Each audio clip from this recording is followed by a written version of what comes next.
the robot lady comes on. Thank you, computer lady. All right, cool. So Tools for Thought rocks. This thing used to be called Tools for Thought Interchange, and Boris decided to spice it up. So thanks to Boris for buying a domain, toolsforthought.rocks. You can now get to the community page there. Also, thanks to Boris and Fission Codes for loaning us some of their infrastructure. This is their Zoom chat. We also have a channel that we lean on them in Discord. So I'm going to quickly take us through a couple of links, and then I'll introduce the speakers, and then we can get started. So as I already mentioned, and as all of you who are here have probably run into, we do have a community on Luma where we basically use that for event coordination and like a mailing list of like keeping y'all up to date when there are new events and things like that. So you can go and kind of keep track of things there. You can get to it through our new domain, toolsforthought.rocks, which thanks Boris for dropping that in the chat. A couple other important links. We do have a Tools for Thought channel on the Fission Discord. So if you wanted to join the Fission Codes Discord and join the Tools for Thought channel, there's typically good conversation around Tools for Thought stuff happening there. There's also an organizers channel. If you ever wanted to help Boris or I with organization or facilitation, we would love your help. Be happy to invite you to the private channel on Discord where we actually organize these things. Also, we have all of the past event recordings end up going up on YouTube. So there is a YouTube channel where you can go see the past ones. We do have a GitHub organization with some repos there where typically what we do is have kept the chat from previous events and uploaded those to the GitHub. I'm not sure if that actually made it up there last time. Did it, Boris? Did we get it up there? Sort of experimenting with different ways, and I think in general it doesn't have high value. Probably what we'll want to look for is if someone wants to transform the chat into a useful set of notes, that would be a thing, including some tooling, and ideally we would check that in there in some way. So open to experiment on what we do with that.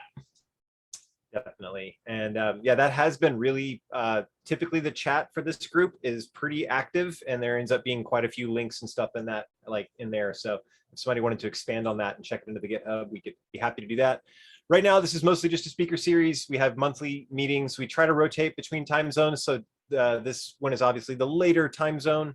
And October, we'll be returning to a 9 a.m. Pacific time zone, most likely. Already have one speaker lined up for October, but we need one more speaker. So if you're interested in coming and talking, showing off what you're working on, if Jonathan decides that he's done enough with to show his off by next month, he could show off what he's building. But yeah, we're very open to both, people who are builders, people who are showing off their workflows, who are just Tools for Thought users, kind of walking us through how they use and think about Tools for Thought. As Boris already mentioned, during the talks, they'll be about 20 minutes long. I'm going to leave it up to Weiwei and Alan if they would like to take questions and be interrupted, or if they would like to hold questions to the end. So I'll let them kind of say that at the beginning of their talk. But in general, feel free to chat in the chat. I'll be keeping my eye on the chat, and we'll have about 10 minutes for Q&A after the talk. So if you would like to, you can unmute yourself and just ask the question directly. We're a small enough group. Or if you would prefer to use the chat, feel free to drop your question in the chat, and I'll reiterate your question for you.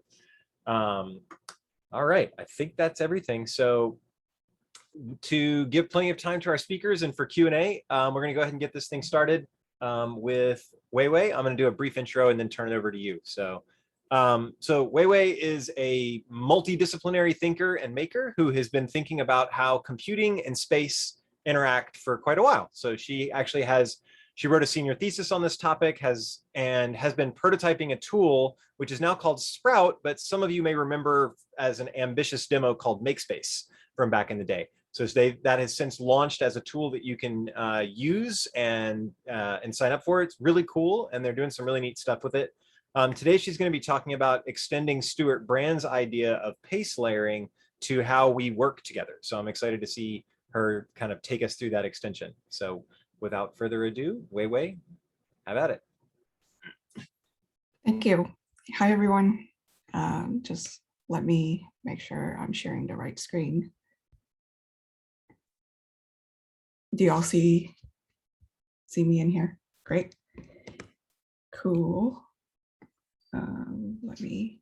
I'm happy to take questions or just like turn this into more of a conversation. So if at any point Jess or someone else want to interrupt or just say something, feel free to say something. Cool. So thank you for having me here. And as you can see, I'm working on Sprout. I'm also presenting using Sprout.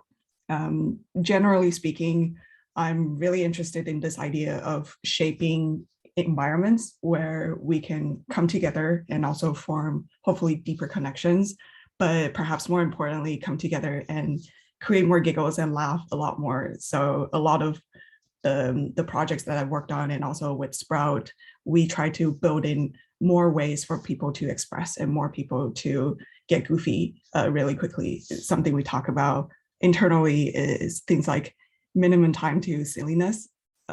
And that's just a phrase that we use quite frequently.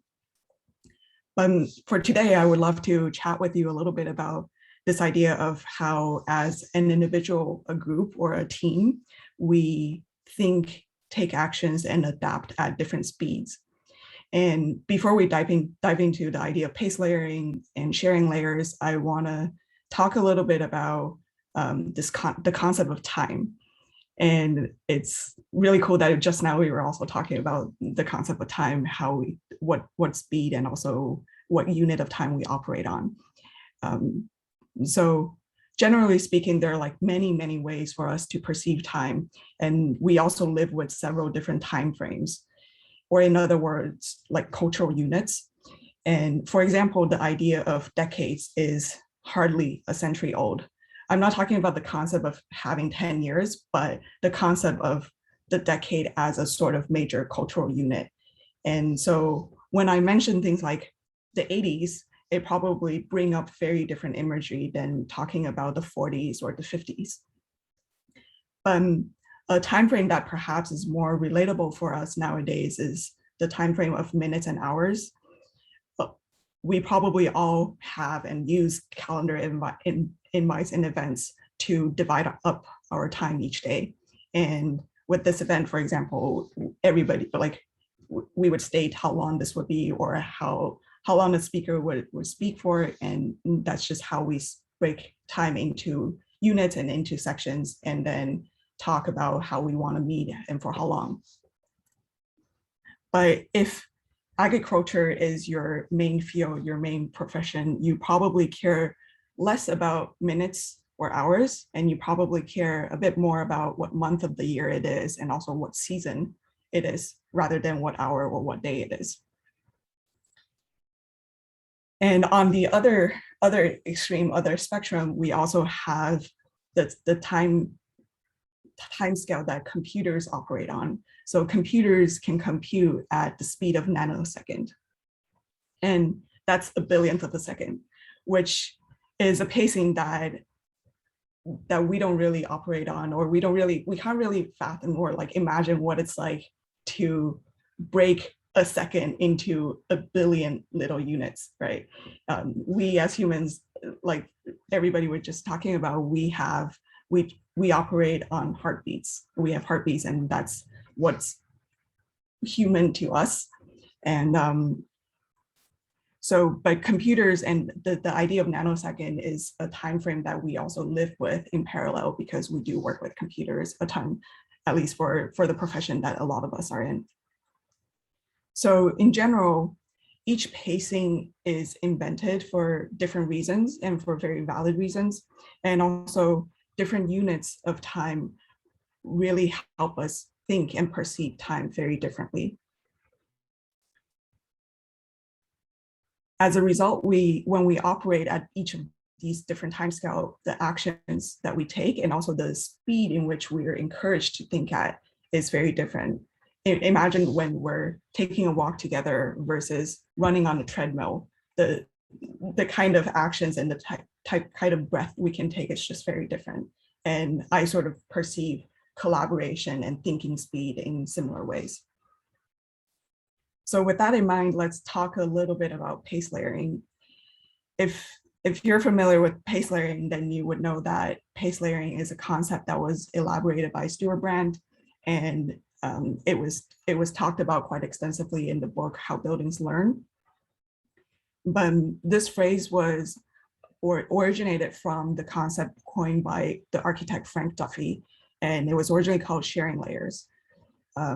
The sharing layers concept view buildings as a set of components that evolve in different timescales. So in Frank Duffy's own words, he said, our basic argument is that there isn't such thing as a building. A building properly conceived is actually several layers of longevity of built components. So a site, the location actually exists for eternity, whereas the furniture or utensils inside this building, they might get swapped out in less than 3 years. And we also have structure or wallpapers that get swapped out at a slower pacing. That could be 20 years, that could be 100 years, depending on the owner's preference and also what might be more acceptable or encouraged culturally at that time. And what I want to talk about is when we translate this idea of sharing layers or pace layering into collaborating together and also working on ideas together, I think it's actually really fun to think about in what ways does an individual or a team operate and think together on different timescales, and also what tools do we use to support moving between different speeds.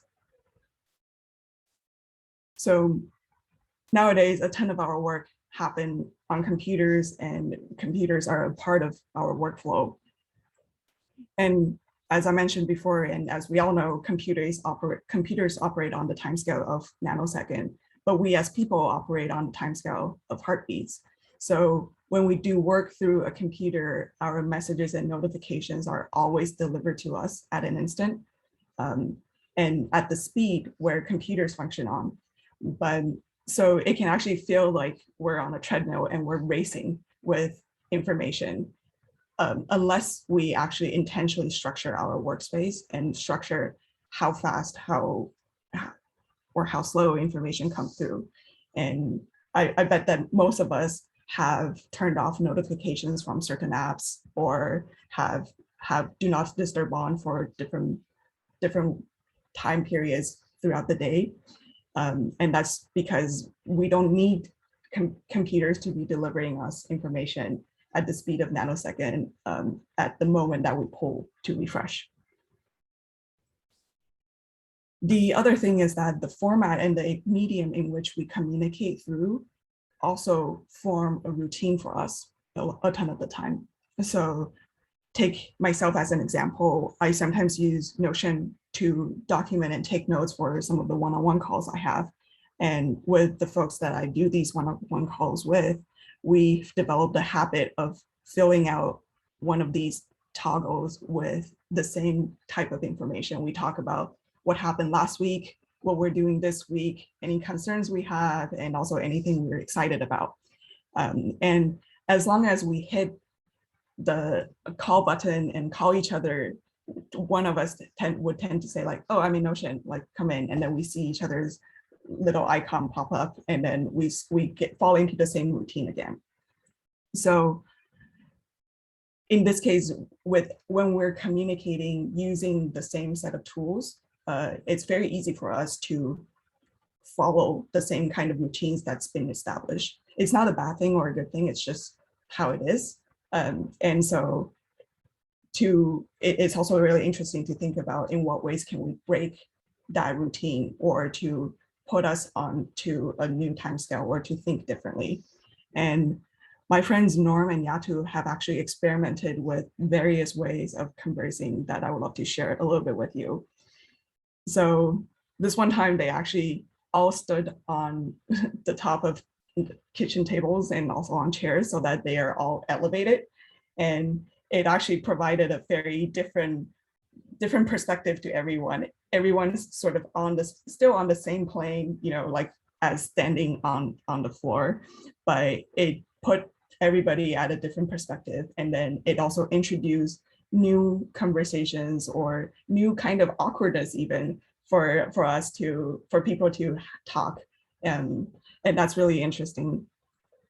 Another experiment that they've tried is forcing one person to talk via voice while the other person had to be messaging them. So in this case, it actually forced all parties of this conversation to pay attention and to observe at in very different ways. So when you only have the ability to type, you then have to express through words, through reactions. And when you are able to talk, then any giggles, any breath you make is actually communicated through. And these are just very different and interesting experiments to do to put us onto different perspective and to force us into different speeds of communication. If you want to read more about it, they actually wrote about it here, and I'll also link this entire space to the chat afterwards, so you can poke around and also click on these links. So coming back to the idea of thinking together, we can see how different messaging and also like different collaborative work can move at different time scale. I like to think that or I've observed that from a lot of the team group work that I've done with others, there are different speeds and different tools we use for different pacing layer. And typically we have something that's a lot more instant. That could be Slack, that could be Discord, that could be Telegram, whatever it is. It helps us to say hi to each other, to greet each other, and also to put out fire that's really urgent or time sensitive together. And if, for example, your team is shipping features every week or every 2 weeks, there's probably some way for everybody to align together and also to reference those alignments. That could be using Notion, Asana, Trello, Linear, whatever it is, and also using the tools like IDE or Figma for creating and also accomplishing those tasks that you have.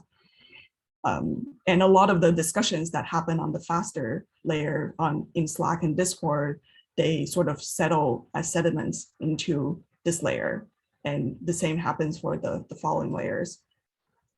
We might also be using wiki-like tools like Notion or Coda and Craft to talk about more long-term thinking, more product level thinking in a less time-sensitive way, where the documents can still be referenced afterward, and whenever new members join, they can also tour themselves around these documents and become more familiar with some of the higher level conversations that happen. The urgency between these layers are often very different. I at least feel the urge to open Slack or open Discord first to check if there's anything urgent, rather than opening Notion or Coda the first thing in the morning and see if there's anything urgent. Then we also have retreats, quarterly plannings, or annual plannings, where we would talk about some even more higher level topics to align on the mental model we share for a product or for whatever we are trying to discuss together. So and these are not sort of, I wouldn't say these are concrete. This is just an observation I've made about how different speeds we can communicate at, and some of the tools that we've been using, or at least the teams I've been a part of are using. And they're really interesting to think about, especially when it comes to moving between them, because right now moving between them actually takes quite a bit of work. And it also requires probably someone who manually go and document and capture information from each layer to another. So there's a lot of work that can be done in between these layers. How can we gracefully transition between them? In what ways can they interoperate better? A lot of the topics that have actually been discussed here as well. Shifting gear a little bit, I also want to talk a little bit about the experiments I've been doing myself over the past two years or so, just since the pandemic. And these are my hope for doing these experiments have been to uncover a wider range of topics to discuss with my colleagues and collaborators, and also for us to think and wander into different territories that we haven't before. To start off with, perhaps the more common one and is just regular video call or audio call. In this case, we probably hit like a call button and then we see each other's face while we hear each other's voice. And in these conversations, we tend to stare at each other and just mostly do a lot of the talking to fill up the entire space and the entire duration that we have. And then there's also house party or tandem, where it actually feels a bit more like walking up to each other, where you can hop in to the call when you can. It also feels a bit like Slack huddle or Discord voice channels. Whenever you see people gathering there, you can sort of hop in and join into the conversation. There's a kind of casualness that comes with these kind of conversations, because you can kind of feel like you can walk toward it or you can back away. Whereas these regular video and voice calls kind of require one person to declare or to establish the certainty that, okay, we're going to have this conversation. I've also been a part of this interesting conversation where everybody is a fish and you can click between the rooms.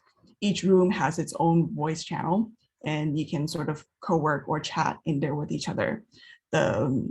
The text chat over here actually gets broadcasted to everyone. So, but when you're in one of the rooms, so if I'm in this green room, green garden, then everybody in here can hear me, but no one else in other places. And being a fish and also having a direction where you can look at, and you can also like flip your fish direction, also creates a interesting sort of like body language where you can shake your head or you can click over and walk away to try to be closer to a conversation or further away from a conversation. This was the end of year show at NYU ITP where students were showing off the work that they've done. And everybody is this cube that you can move around. So you can actually go check out different students' work together with friends and also hear what they have to say or what they want to share with you about their project. Every piece in the back is actually interactive, so you can also play with it. This creates a very different and interesting spatialness that allowed us to interact with each other, and then people would walk up to you or walk away from you. You can hear people or groups of people walking by and chatting. It was really fun in this. You can also jump up and down, kind of Minecraft style. Something we've been experimenting with internally is using spatial canvas to text chat in a non-linear way, and while bringing in images or stylizing the space. So in this case, we would have our video on, but we would mute ourselves and just type away as we talk about different topics. And you don't have to use Sprout for this. You can totally use Miro or Figma or FigJam and other similar tools to accomplish this. What we found interesting was that because of the image block we have, you can quickly search for expressions or search for something and then pull it out. So in this case, that we like did a sticker hug together, and that was really fun. It's something that you can't really do by just like video chatting with each other. Yeah, so when you zoom out, the entire conversation looks like this, and we also took up the entire space to chat, and you can see conversations would move toward the right and then come back, and we would paste in images to help talk about something. This kind of conversation actually felt a bit more like taking a walk by the beach together or just taking a stroll together, because you can see when someone has their cursor over an image and are trying to look at it closely, or if they're trying to type something but then have it deleted and then trying to say something and then delete it again. And so in those cases, the silent moments are actually a lot more acceptable, whereas when having conversations purely over audio or video call, it can feel like the silent moments are very awkward and you want to fill in all the gaps as soon as possible. And so that's the general sort of like headspace that I've been in when thinking about in what ways can we collaborate and think at different time speed, and also in what ways can different tools support us to do so. How can we move between them? I don't have a ton of answers or any answers at all, but the question that I've been thinking about is how can we gracefully and also smoothly ride between different communication layers? I would rather think of them as a spectrum instead of these modes that we have to toggle between. And it would be really nice if it can feel like we can slide between them really, really easily, which then may relate to another question I have, which is like, how can we traverse between tools, between file formats, and also between information easily? If we can traverse between them, I don't know, perhaps as easily as like traversing between different bidirectional links in the note-taking tools that some of us are using, then maybe we're able to move between different speed or even zoom in into different layers easily to talk about things at different time scale and at different urgency. That's sort of what I have prepared for today, and I would love to hear your thoughts. In addition to that, I've also linked in here some of the related readings that I've done. It's not a lot, but it's really interesting. I think this concept of like ambient presence and also augmenting ambience is really interesting. Matt Webb has written quite a few pieces on social software and also this idea of ambient presence. Some of his work at Berg, London, the studio before also touched on this quite a bit. And Robin Sloan also wrote about thinking and not replying, and also different subtle channels that you can communicate through.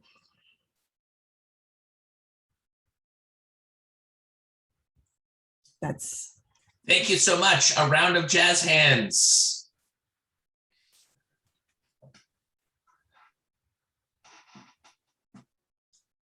Fantastic. Well, if anybody has any questions, feel free to ask or comments.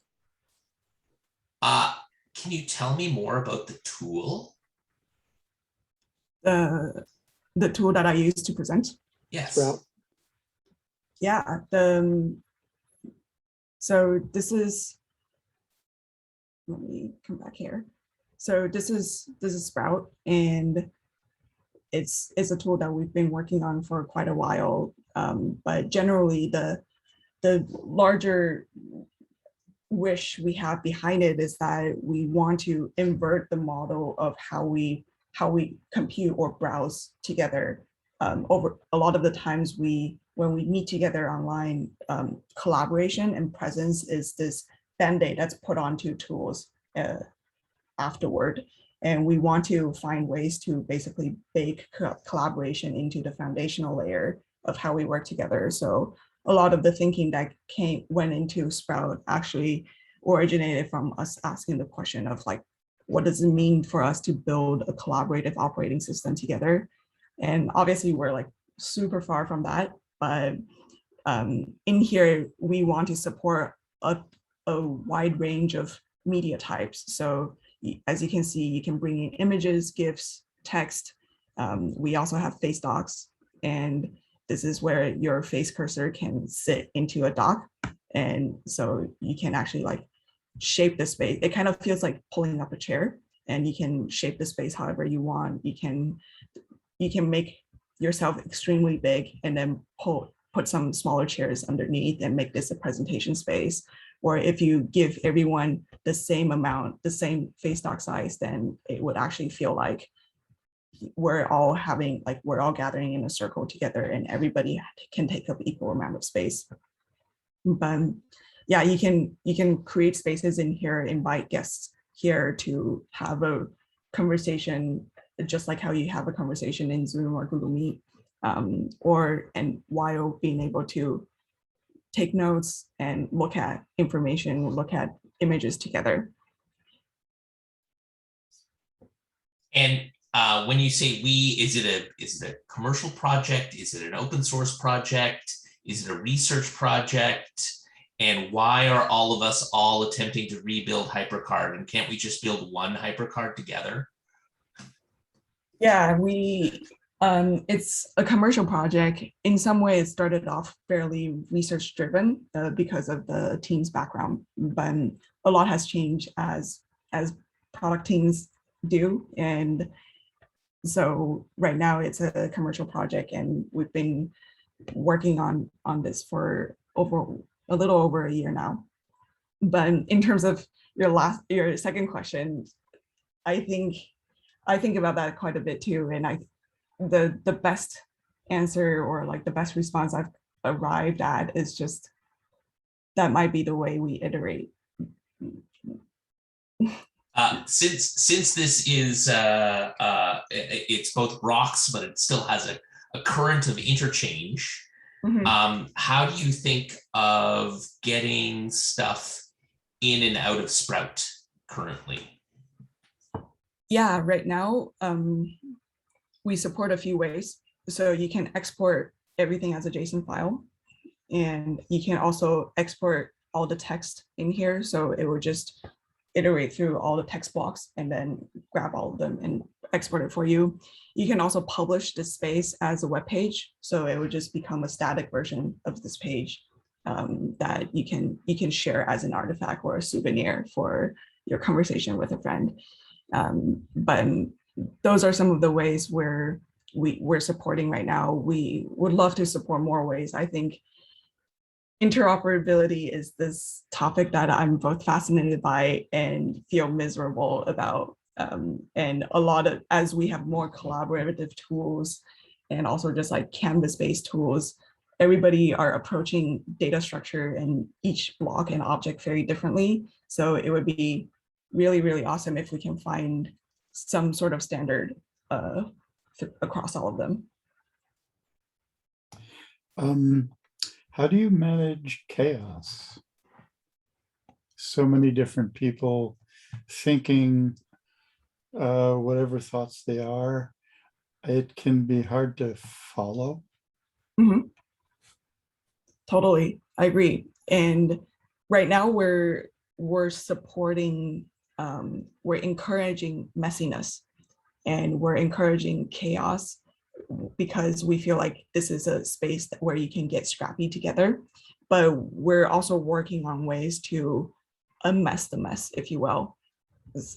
So messiness is encouraged, but we also need to provide ways to unmess. So, when you talk about unmess, I assume you're extracting one or more threads of thought. Like, what happened? What did we solve? What did we do here? Those are questions that are on my mind. Yeah, I think it really varies. It really depends. If we're gathering in real life and we are gathering over a table or a presentation space, we would use that space very differently. If we have like access to a bunch of Sharpies, Post-it notes, large sheets of paper, we can get really messy really quickly, but we might also tidy up. We might also just like take a photo of everything and then just like throw everything away, or try to document, try to OCR a bunch of things and then archive them, put them aside. And it's definitely a question that we're thinking about, but I think the benefit of Canvas-based tools are that you can get messy, you can get really scrappy really quickly. But the drawback is that when only this is the only mode that you can be in, you can't really come back and organize it. So it's something that we're working on right now. I have to admit that like the messiness stays, and you definitely open a new space to chat with people if you want a clean start. I see. Yeah, so you, Jonathan, you go. Go ahead, Eric. Were you gonna? Okay. Sorry, John. Yeah, so it seems like this plays really well into what you're talking about with pace layering, though, right? So it sounds like what you're doing here is operating at one pace. It's the fashion pace that's all over the place, right? And just ideas are flying and whatnot.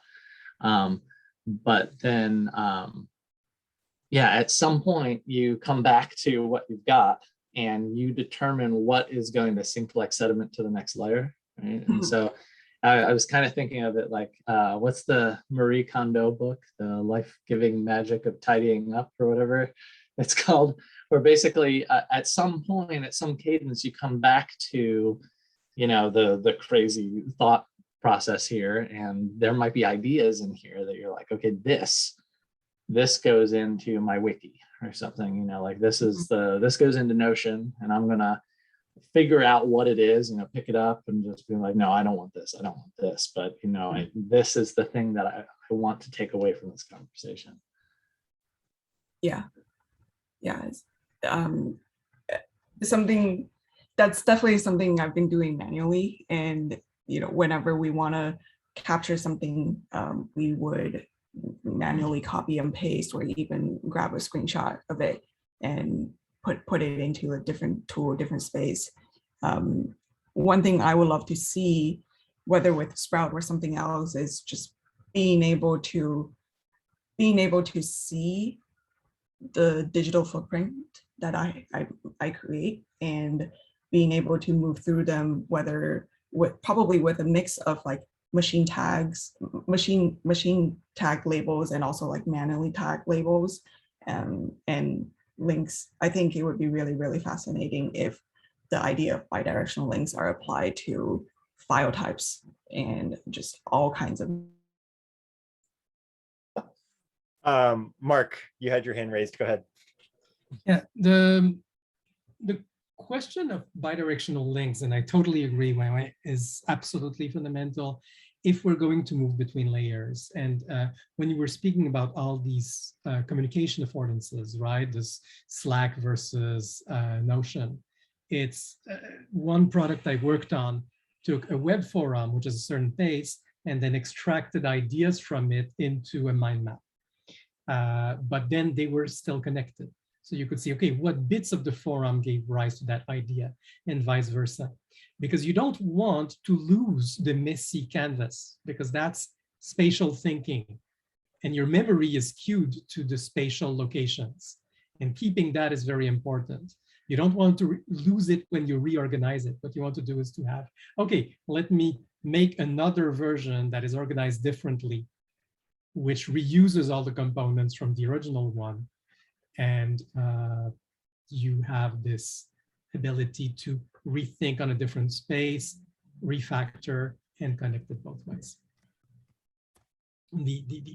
But the other question, sorry, I don't want to take too long with this. So the one question is BiDi linking, and that should be not that hard to make cross tool, except the other factor is authorization and access, which is hard to make cross tool because we haven't, the accounts are siloed for obvious commercial reasons, but that's not our story. I really like how you're thinking about how can we connect those things. Is it just me, or did we lose Weiwei? I think she Womp womp. womp womp.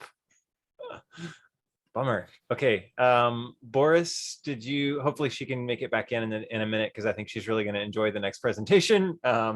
Boris, did you have anything that you wanted to share with the group more broadly, or was it a question more for Weiwei?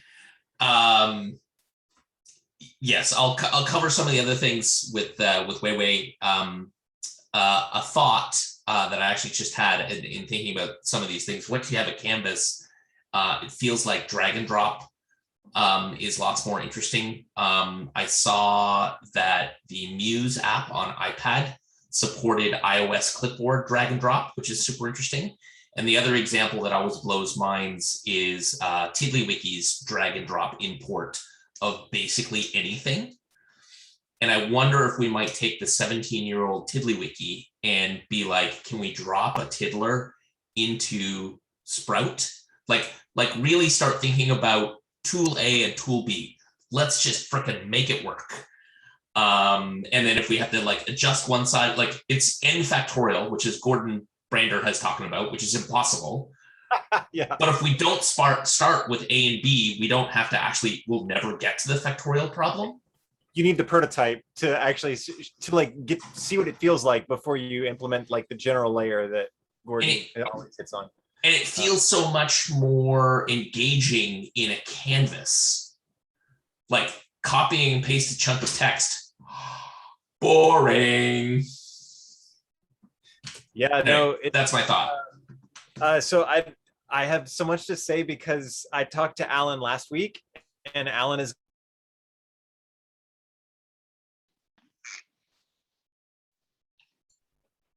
Oh no, we lost Jess. I was going to say, this is becoming an epidemic. Is something happening, guys? Is something slowly eating the internet?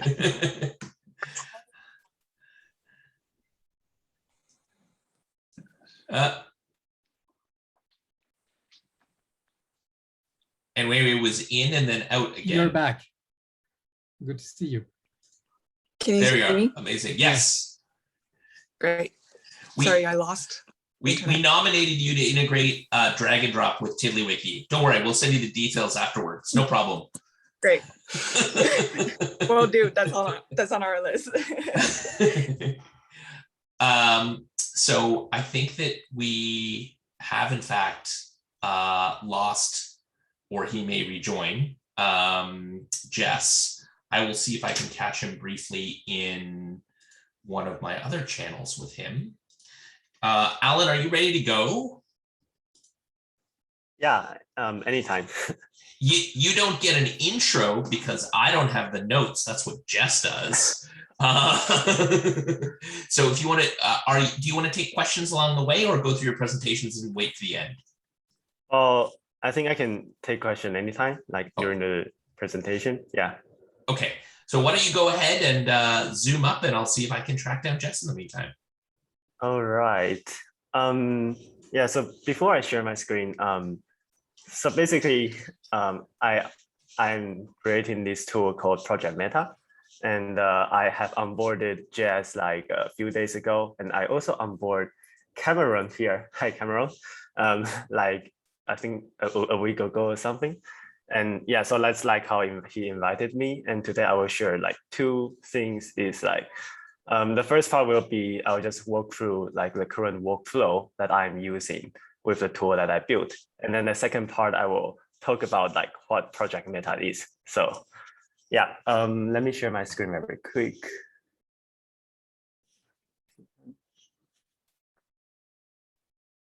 Can you guys see my screen well? Okay.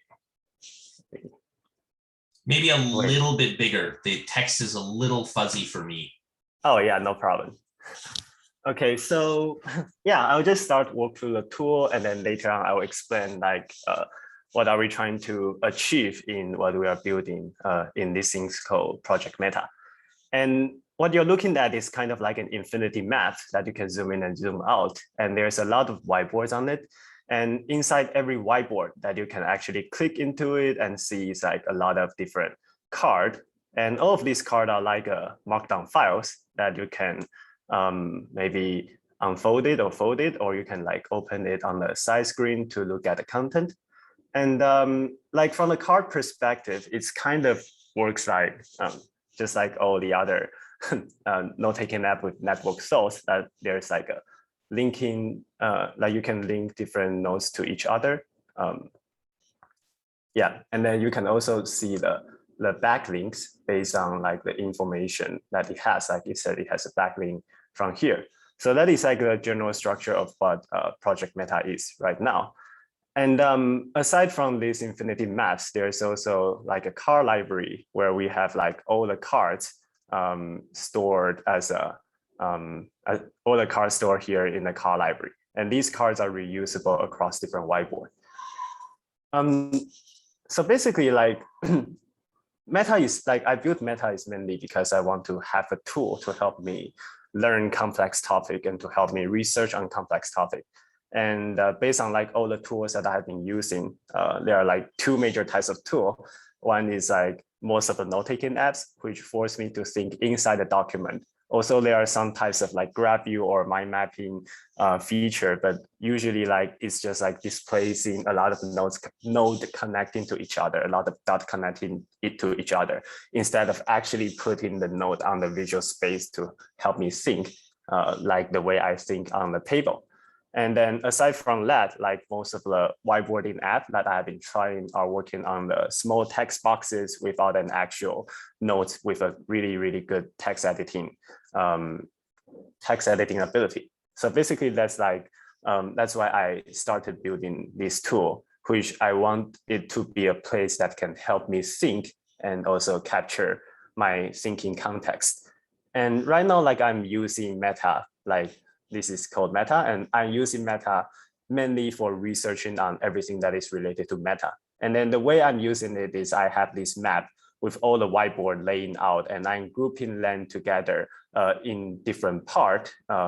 Like I'm creating this shape of Canada, so to help me visually identify like which type of location are located at which place. Like everything that is related to a product is on the northern part, and things related to a user on the southern part, and like related to a company is on the western part, and some like personal sold in the eastern part. So that's basically how I create these types of memory palace. And then every single whiteboard has its own unique purpose. So I'm actually using different whiteboard very differently. Like the one that I just show you, like this analytic whiteboard, it's basically when I was trying to learn this book called Mastering Retention, which is a very long online book with a lot of different chapters. And back in the days when I was using other types of note-taking app, I kind of like create a lot of pages, a lot of subpages, and like link these pages together. But then I feel like whenever I come back, I'm always looking at a specific page and or like open many tabs on my browser, but I cannot see the overall context. So the way I'm doing it in Meta is like at the very beginning, I take a lot of very, very large note, but then I gradually break them down and to figure out the connection, to figure out the structure, to make sense of it, and then to capture the overall, like to create the overall knowledge map of it, so that in the future, I can always come back and look at these like big knowledge map and see like all the pieces of knowledge and how they are related to each other. And it helped me review in a much, much better and much efficient way. So this is basically like a whiteboard where I use to learn like complex topic. And then like there's also a whiteboard that I use to do like user research.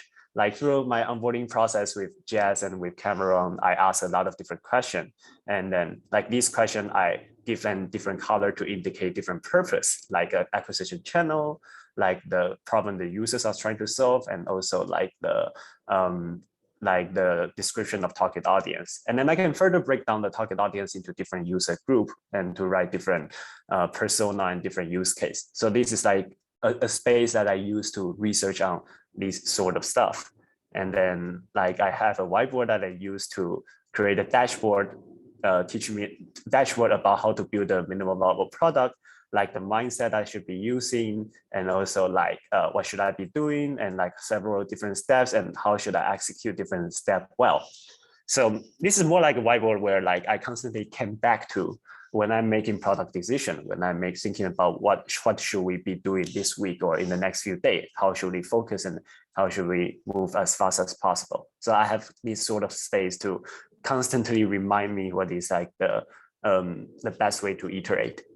And then like I have like, this is like a whiteboard about startup, and some of the articles I've been reading online, like Do Things That Don't Scale, a very famous article written by Paul Graham.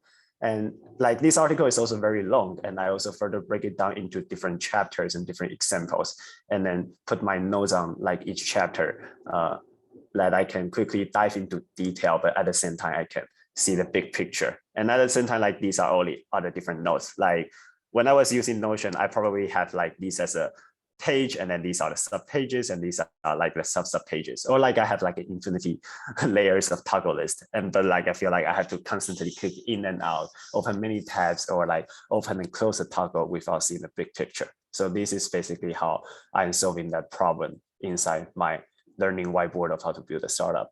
And then like this one is more of like a place I analyze different questions I should be asking and I should be able to answer. And also I give different color to indicate the question I have answered and have not finished answering yet. And like I have a whiteboard that I use to create this type of roadmap about like what are the next features or next optimization that we are going to do maybe like in the upcoming week. And then every single card here, like when I click into it, it's also like my notes in it. So this is more of like a whiteboard that I use to do planning, like planning on like the upcoming things, planning on like the work related things. And let's see, like design philosophy, this is a place where I like organize or like visually map out the design philosophy that we are using inside the application. And like, for example, like some of the design principle here is actually draws to some other product like Notion here. And so you can see like this card appears on free whiteboard. So I should actually travel between this whiteboard. Like there's a whiteboard called product analysis, which we like analyze like different products, design philosophy, and like their value proposition, what they are good at and what they are bad at. And like if you click into it, you can see like the content.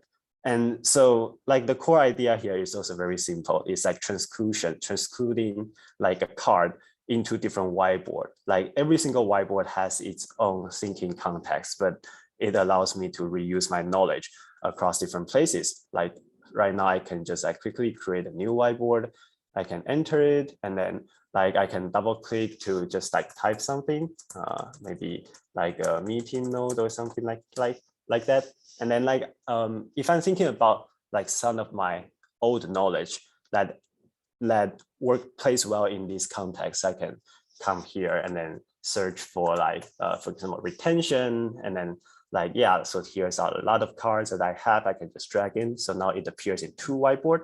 And I can maybe like open this card here and to look into like what I have written, and then maybe like open another card, open several two cards to bring together like my existing knowledge into the new context where I'm like trying to apply this knowledge. And if I want to focus or to write notes, like normally like what we do in the traditional note-taking app, I will just expand it, and then yeah, now it just looks like a traditional app. Like you can add different types of block, and then maybe create a bi-directional link to other like to the card that I just created, like type something.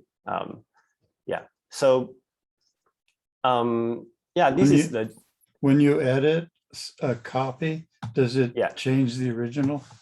Yeah, it changed the original. Like for example, like this, type something, right? Let me just grab it out again. So if I type it here, you can see it all updates immediately. Like they are like the same intents, because all the cards live in the card library, and the whiteboard is just like a representation of this data. And like the card is a data source, like they are like markdown files. They are like markdown or like just like a string of data. And whiteboards is given it representation, and by representation, I mean here is like the size of the card, or maybe like the color of the card. Like these are like the metadata that we add to the card, and that is why we call it meta, because like we are not trying to what we are creating here is like we believe every single app is just adding metadata to the original card library that we have here with like different content. So yeah, so this is like in general what meta is right now, like what we have been building. And then I think now I can talk a little bit about like the inspiration or like what we are going to do next in terms of like our like a middle term plan in the next few months. So I started building Meta 4 months ago. Like I started with like a designer friend together. We're working together. I'm the dev and he's like helping me build the design system. And then like, I think in the second month, we have like another, or yeah, I started it in May, and then in July, we have another dev joining us. So now we are having 3 people working together on this project. And the plan for Project Meta is actually like, also like right now, Meta is like a visual note-taking app. Like we call it a note-taking app for visual learning, where you can take notes visually, arrange them on the whiteboard. This is like the problem we are currently focusing on, like the current app we are building here. But what we internally call this thing is that we have the concept of Meta app. And these whiteboard things, these like infinity map, this is one of the Meta app that we want to build. And the main reason is that I have been, so to provide a little bit background context, I was a college student in Minerva University and then currently taking a gap. And like when I was studying, like I have saw like a lot of tools of thought out there, and all of them are providing different value proposition. Like, of course, you can see like rem nodes are having these space repetition things, like creating flashcard from your note. And then like Roam Research and Obsidian have these like note-taking app or network thoughts to help you connect things bidirectionally. And then there's also a lot of visual tool out there emerging, like emphasizing about mind mapping and different stuff. So like all these tools of thought, many of them, like all of them are very good, and they are all doing like one things very well. But there's no application that can like have everything, and it's very normal because like when you have like all the features putting into one app, your application become super complicated and and will have like a very steep learning curve. Might not be that friendly to a new user who just want to solve a specific problem. But at the same time, when your application only focus on one thing, like when people they are trying to solve the problem with the application, and then they put all the information into it. But then throughout the time, you kind of had different needs, and then you realize, oh, okay, like right now, what I need is actually another things, but all of my data are already logged in my current app. So for example, like if space repetition is important for me now, and I'm using RedNote, and then like a year later, I've realized that now visual thing is much more important. I want to move to maybe Project Meta, but then I have to like move all my notes from one app to another, and it's a very, very painful process. And so that is like the downside of the single purpose application. And so what we are trying to, the core, like the bigger problem we are trying to solve here in Project Meta is we have this concept of meta application. And by meta application, what I mean is application is just a program that add metadata to your car library here. So inside this car library, I have a lot of cars. And then I'm currently open the car library with a whiteboard application called Meta. And this whiteboard application will add the metadata to the card on the car library to allow you to put them on different whiteboard, to add different colors on them, and etc. Like a lot of things that you can work on. And then in the future, we can create another application. For example, we can create a timeline application that allows you to visualize like all of the car library in the timeline and input it in the timeline very quick, like what you might have been doing in something like Roam or Daily or Logseq, like creating daily notes. And or maybe another meta application that can access your car library and then create flashcard based on the content inside the car library and to help you memorize the content. So what we are trying to do here is not trying to put all the feature in one app, but instead we want to create many single purpose apps that have its own core value proposition, but at the same time create a protocol to let them access the same car library and to like present the data in different way.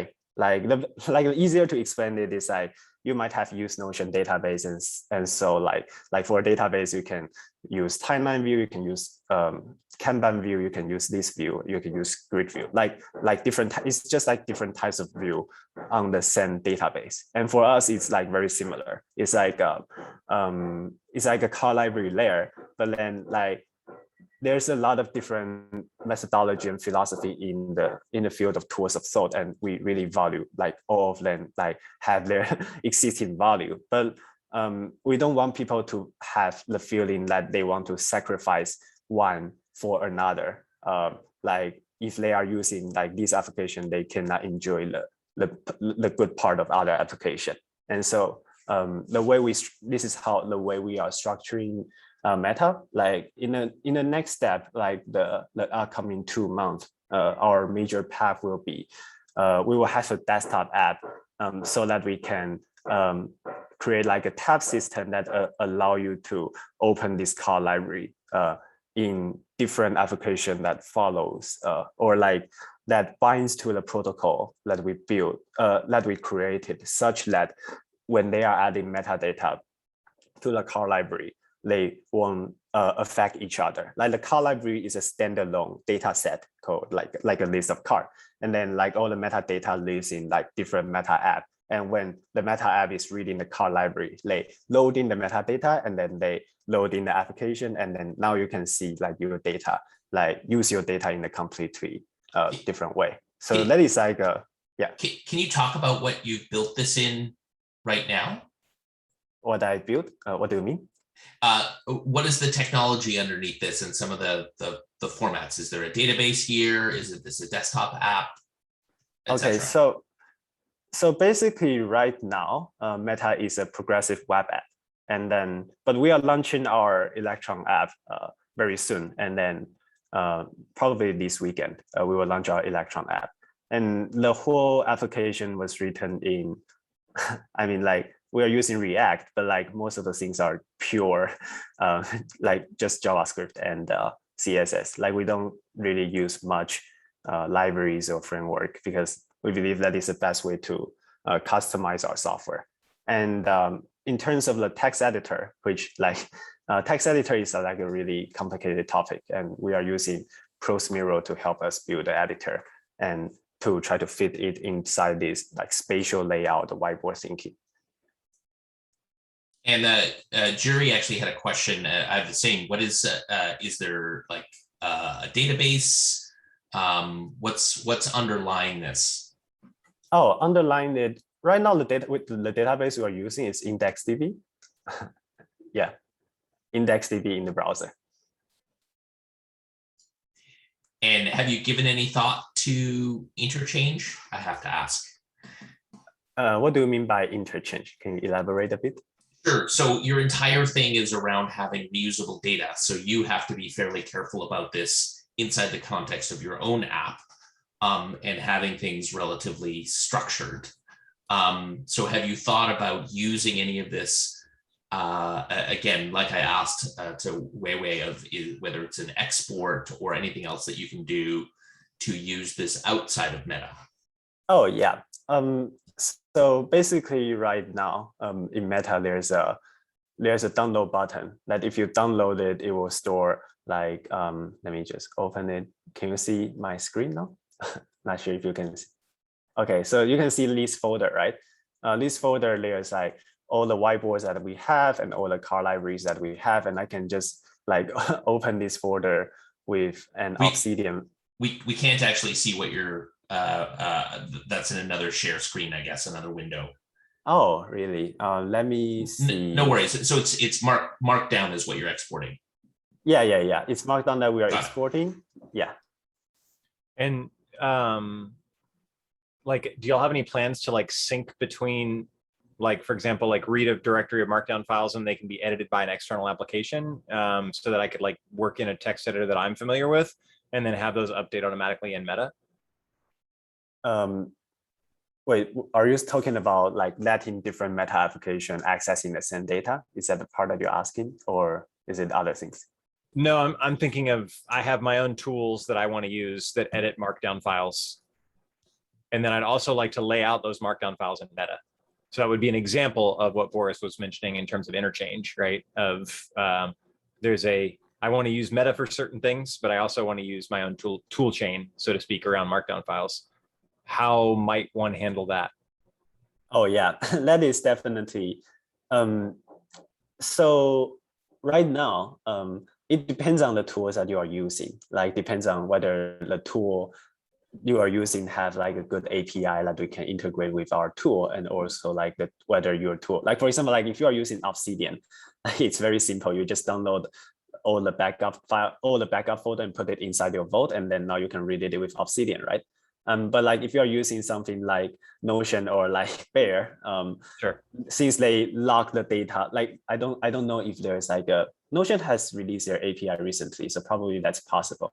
But yeah, I think it all depends on the product people are using, and we will see like since most of our users right now they are currently using Meta for learning, then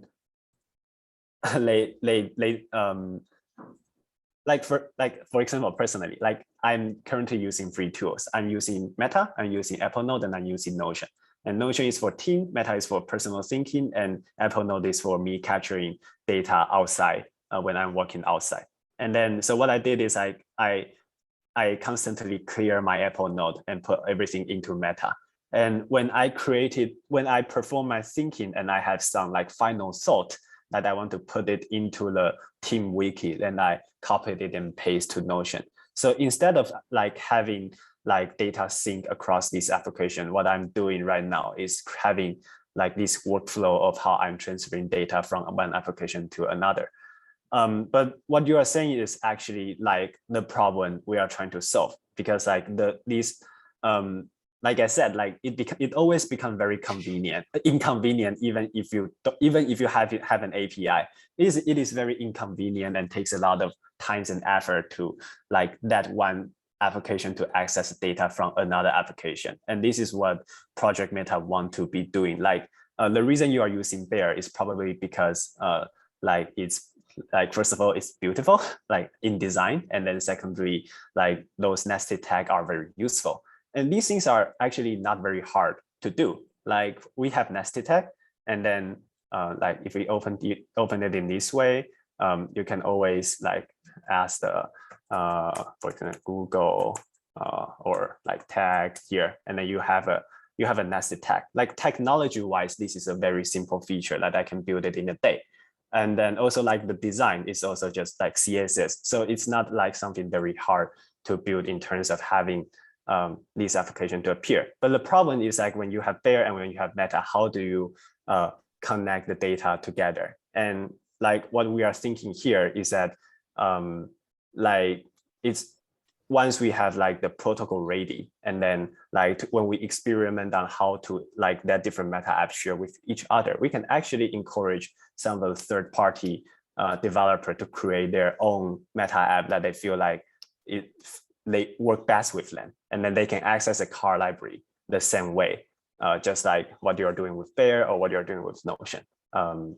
Yeah, so this is like the path that we're pushing forward of like encourage people to use a Meta app that lives inside the Project Meta, that lives inside the ecosystem that we are trying to build. But I mean, like it's like a very long-term thing. So like since like we have been doing this, we started this 4 months ago. So there's definitely a lot of work that we need to work on that. How are you able to make it so fast? We iterate.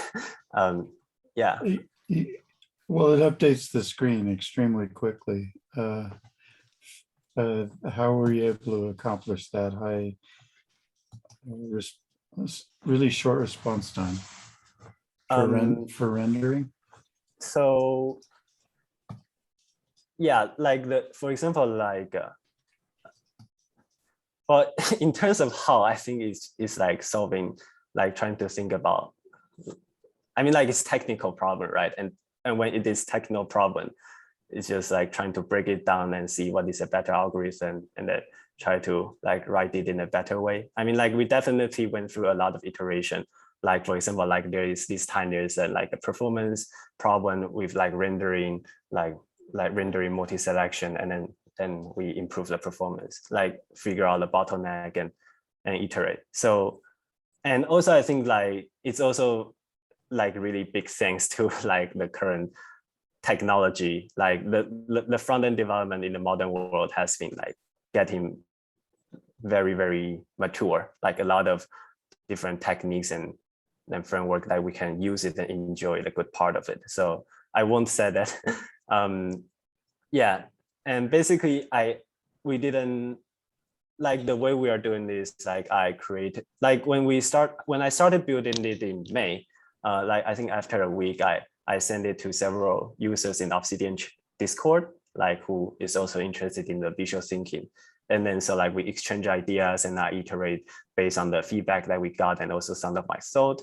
And so after that, we create like our own Discord community, and then we constantly take feedback. And whenever there's a feedback, like I iterate and I push it like sometimes in a few hours, sometimes in the day, because like all I need to do is like I update the code, I test it, and then I build it and launch it. And so the iterating speed is very fast. It usually we usually have like 10 or 20 version every week. So that's how, yeah. Not sure if that answer your question. Thanks. And is this available for us to use? Yeah, it is available, but because we don't want to have like too many user right now. So we have a waiting list that you can join. And then, yeah, we have a waiting list that you can join, and we have a Discord community that you can join. And inside our Discord community, there's a Calendly link that you can schedule an onboarding session. And so throughout the onboarding, I will like usually what I do, just like what I did to Jess and Cameron, like what I did is like I'll ask you a few questions to understand what is your use case, what is a problem you are trying to solve, and then I'll like see how you are playing it as a first-time user, so we can improve the tutorial that we have, and then like I will like basically did what I just did to show you how I'm currently using it and teach you the things, and also let you know everything you need to be aware of as an alpha user. So that's like a whole onboarding session. And then usually after onboarding session, like a couple of weeks, we will follow up with you with another follow-up session to see if you're actually using it, or like if you're not, what's the reason? If you are, then how's the experience and how can we improve? So this is a reason that we have these weighted things, because we don't want to have like, we want to be like improve the product to well enough before we like launch to like a lot of people. Yeah. How long does a typical wait period when you're on the wait list? So if you're on the wait list, basically you are like on the wait list to beta. And then, but if you schedule an onboarding session, then you are scheduling an alpha version. And so if you are on the wait list, you will probably have to still wait for a couple of weeks or like 1 or 2 months, I guess. But if you schedule an onboarding session, like probably you can schedule it in next week or next week. Like inside 2 weeks, there's always like some slot that you can use. Cool, we got 2 more questions, and then we do have one more. Eric is going to give us like a workflow walkthrough at the end here. So Michael, I think you had your hand up first. Go ahead. Yeah, a couple questions. On the whiteboarding side, do you have any plans to add the ability to add shapes and like freeform drawing and text that's not notes, stuff like that? Yeah, so basically you talked about 3 things, shape and then drawing and then pure text. And then, wait, actually I can, I can open the, like the roadmap here.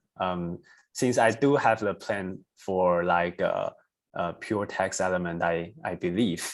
And did I put it here, or I think I put it elsewhere? But anyway, like, like we do have like a oh here, adding pure text element. This is on the plan, and also cluster cards in the container. And the logistic, like how the way we think about like whether we are creating this feature is mainly depends on like, is this feature going to help with the current use case? Like drawing is definitely like a very good feature, but like I think drawing works best when you have like a touch screen support, like an iPad version. And but since right now we don't have an iPad version, so even if we build drawing, I don't think it will be widely used like when you are on a computer. Or like, since like most of the people here are trying to just like make connection with the nodes, they are not, they don't have like a strong need of performing drawing. So drawing might takes like a bit more time until we have like more resources and time to build that. And in terms of shape, at this moment, we don't have a plan for the shape, but we do have a plan that you can, like I said, cluster card inside like a frame or a container, like what you can do in Miro. So you can actually group things like into different places inside the whiteboard to figure out like the big picture. Cool. I do have one more question, if that's okay. And it's more, I don't know how to explain it exactly, but from my understanding, like if you were using Markdown with Obsidian, you could also then open that in Logsec and just kind of edit the same notes. Would that be something that you could, are you working towards or could do with Meta? From what you explained before, it sounds like you would have to export, you'd have to bulk export or bulk import. You couldn't just open it up naturally, if that makes any sense. Yeah, so basically, there are reasons for that. Like we thought about this like vault approach of letting multiple applications to read into a single folder, but there's a danger part in it. It's like there's no protocol constraining what an app can do or cannot do to your data. So like imagine one day Logic mess up some of their code and then they destroy your data, then that would be really bad, right? And then also like Logic and Obsidian, they are more of like a Markdown editor and allowed you to read the relation between different Markdown files. And but so which means they don't need to add any metadata like aside from those Markdown file. But when we are using like something like a whiteboard, then those are like the new metadata that you need to figure out a place to store. And then if you stored it in the folder and if the user do anything to the folder, like you're out of control, you don't know what they will do to those files. They might think they are smart and then like change several things and mess up with all the settings. And another problem is that when it comes to the folder, like file system, like two files in the same folder cannot have the same file name. But that is something like when you are creating cards on here, you don't want to be like, I'm creating a card. I need to be aware of like this card cannot have the same content with another card. Otherwise they will have a file name conflict. Like those are all like the problem, like the limited with like something like having a vault in your computer and letting multiple applications read. So what we are trying to build here is like the project Meta is aiming at to become an application browser. And like for every application that lives inside the browser, which inside this Electron app, there's certain rules that they have to follow on like the way they manipulate data, the way they read data. Like we need to figure out like this protocol, and so it will be much safer for people to like use the application inside this protocol inside Project Meta.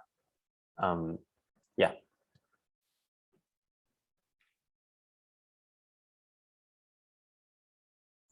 Adolfo, do you want to ask your question?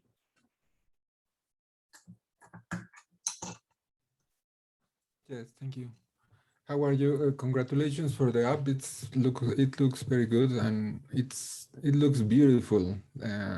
It's very nice. I have one question. Some people mentioned Tinderbox, the app, as a reference. I don't know if you know it, but it has this same combination with text and visualization. And I have a concern about that. I don't know about your experience, because it's very nice to leave the notebook paradigm and come to the whiteboard in some sense paradigm, so you can have this visualization of notes.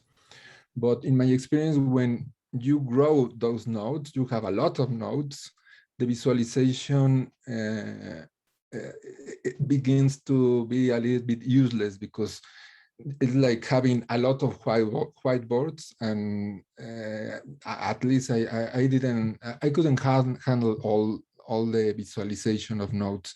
I don't know your experience, how many cards you have in your database.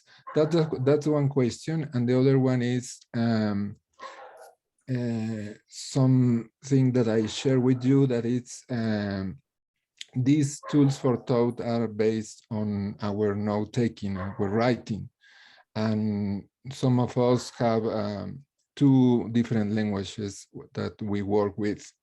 And when you have everything in English and you have everything in my case in Spanish, sometimes trying to look for things that you wrote in one or other language is difficult. And I think it's something that we have to figure out how to handle. So those are my 2 questions. Yeah. Okay. So for the first question, right now I think I have like 1,000 nodes in Meta that I created in the past 2 months. And then you were talking about like when the whiteboard got very big, right? And like it might, I think like the core things about whiteboard, like this is something that Jess also like discussed a bit with us, with me. It's like, for us, whiteboard is a place that preserve your thinking context. And but like the card, like those markdown notes are like the fundamental element inside Project Meta. So basically like you don't necessarily come to a whiteboard unless you really want to put a card on the whiteboard. Like if you don't want to like come to a whiteboard, you can always like create a note like here. Oh wait, let me see.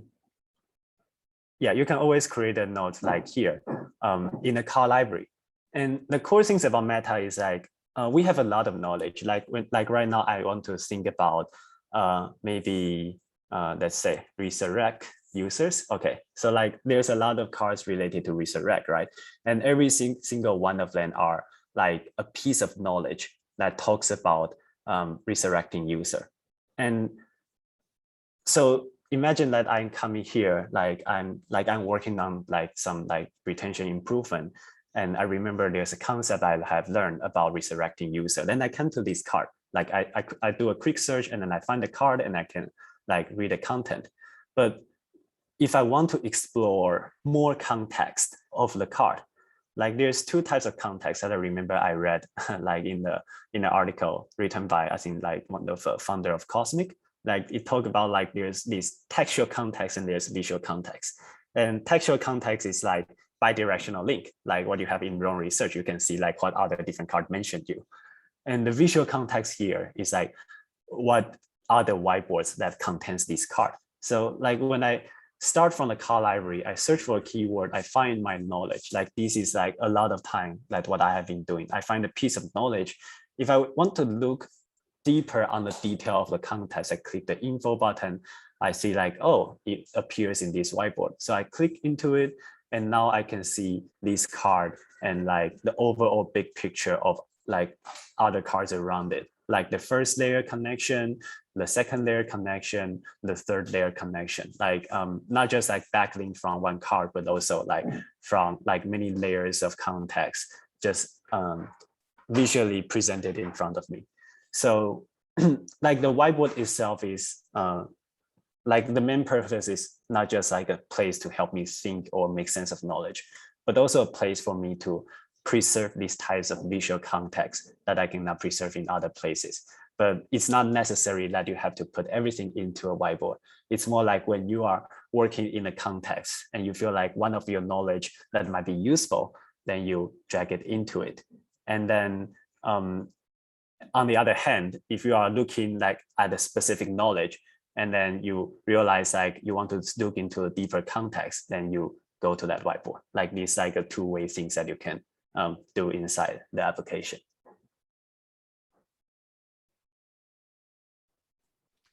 Cool.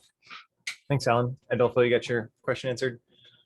Okay, we are 2 minutes past time. Does everybody have, Eric, do you want to take us through your work through? I'd be happy to. I also wouldn't be offended if you wanted to postpone till next time. If people on it till October.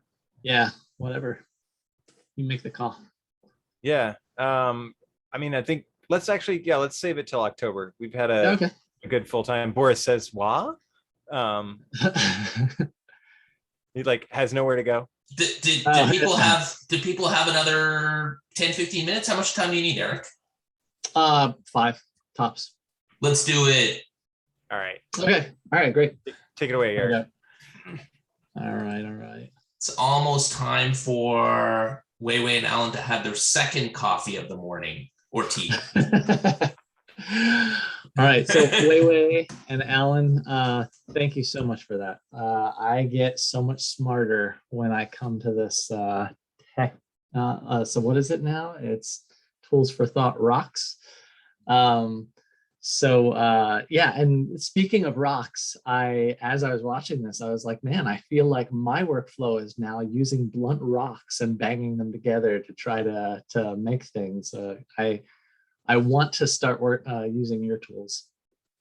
But yeah, anyway, so basically what I want to talk about is just the way that I think and the way that I create artifacts from thinking. And you'll see why I want to use your tools so much now. But basically, I was thinking about the fact that like I operate on 3 modes: capturing, organizing, and then communicating ideas. And then I heard about pace layering and I was like, oh, there's like people have thought about this before. So it was fascinating. Basically, I crafted my approach to thinking around getting things done. If you're familiar with that, of just this idea that he says when you've got to-do list things in your mind, like that's not the right way to use your mind. You should get those out of your mind and then free up your mind for future thinking. And so I liked what Kevin Lin said when he was talking about Dendron. He was just like, hey, I'm operating from the principle of a captured idea is better than an uncaptured idea. So the first mode of operation is what I call the unprocessed list. This is, like as a thought comes to my mind, it goes down here. So this is my unprocessed list. So, it could be anything. It could be, like a project I want to, start. It might be a random thought. It might be something that I need to put on my calendar, whatever. It goes into the unprocessed list. And then at some cadence after that, I start processing the ideas. And so personally for me, I've got a long list of things I know I need to do, and I kind of loop through them as I have free time. So at some point I'm coming around to this processing ideas. And over here on the left, you can see how I process them. So first I just have 2 spaces. I have my private space, my public space. The private space is where I store ideas like something that I want to do for my wife's birthday. Like I'm not going to share that with the public. But the public ideas are the things that I'm like working on in my mind. I'm like developing my thought, and that I want to share with other people because I want to get their feedback. I want them to help me move my thinking forward. And so if I come over to my public space, it is pretty sparse as far as like the top level.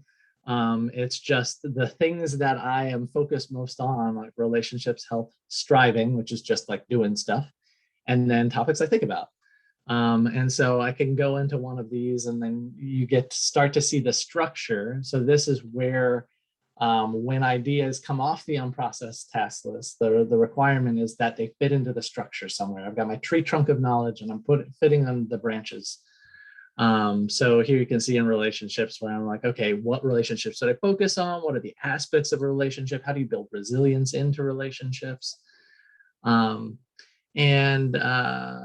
So that's where things get organized. And what's interesting is, I love the ideas that you all have been talking about how do you like link across the layers and move across the layers automatically.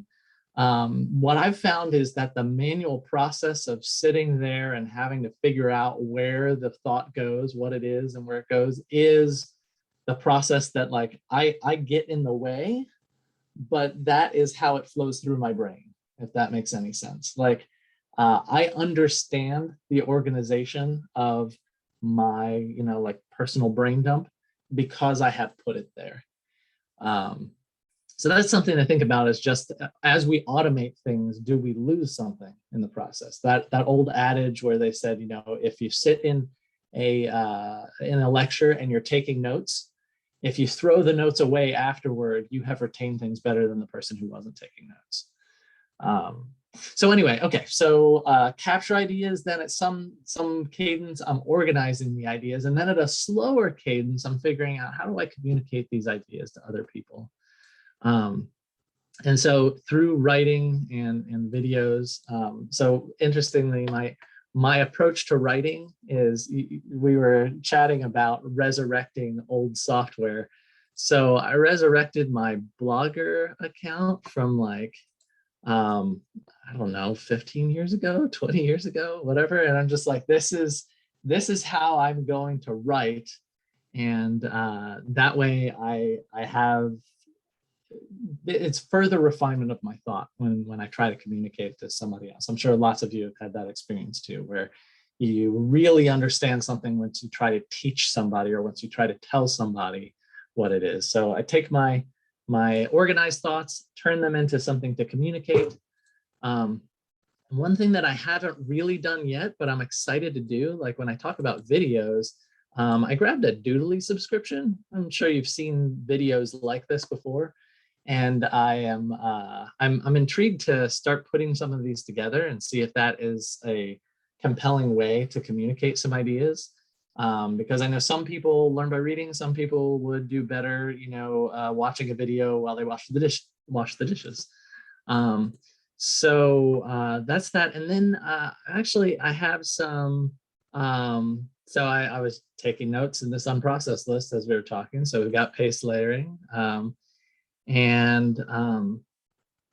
Let's see here. That's not where I wanted to go next. Where was it? Let's see. So, well, actually, I guess it was here. Yeah, okay. So I've probably gone over my 5 minutes that I said, 5 minutes tops, like I was bragging.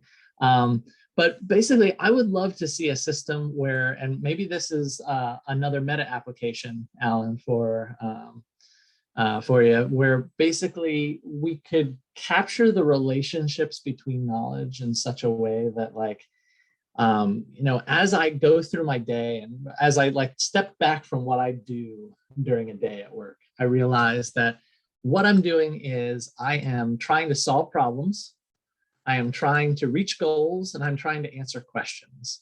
And so there's like a relationship between these things. And you have probably experienced this, where like 90% of the work sometimes is identifying what the problem is, right? If you can really clearly communicate what the problem is, then the solution starts to follow from that. And similarly to, like, oftentimes I'm sitting with my team and we're going around about something and I'm like, okay, wait, what is the question we are trying to answer? And then that helps us to get to the actual answer. So I think if what we had was a system that helped us along that process of like, okay, now what is the question that you're trying to answer? And then being able to link them to your facts that answer your questions. And then if you're familiar with the field of epistemology and philosophy, the idea that, like, if you have a belief, it's a true belief, it doesn't become knowledge until you have a reason to believe that thing. So understanding, like, being able to link back to, okay, there's this question, here's the answer, but here's why it's the answer. And then realizing that warrants themselves are facts. And so there is a warrant for a warrant, and so on, until you get back to something that's kind of axiomatic. I'm intrigued by this kind of idea because when it comes to communicating ideas to other people, I think that there could be some sort of collaborative space around that idea of, you know, if somebody says like, well, why do you believe that? And then you could follow the warrant back. And then when we have conversations, like, could you imagine having a conversation with somebody who disagrees with you on like a religious topic or something? And then you could kind of be like, well, so you believe that, well, what's the warrant for that? And you could kind of trace each other's branches back. So you could see like, hey, this is why you believe that. So anyway, all right, so that's kind of that idea of how we could tag like some metadata that we could put on ideas.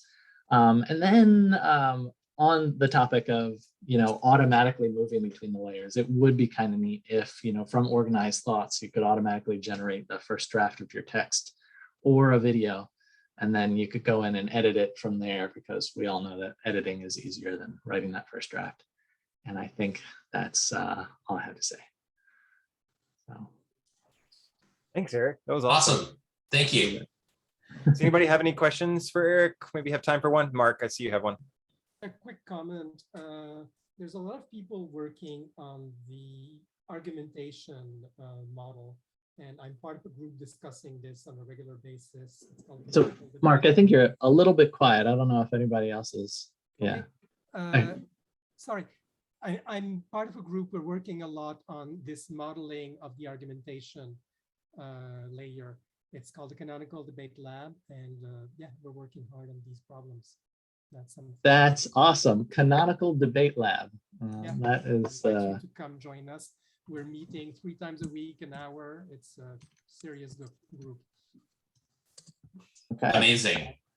A comment in general, I think a lot of the thinking about why we use these tools is going to be important.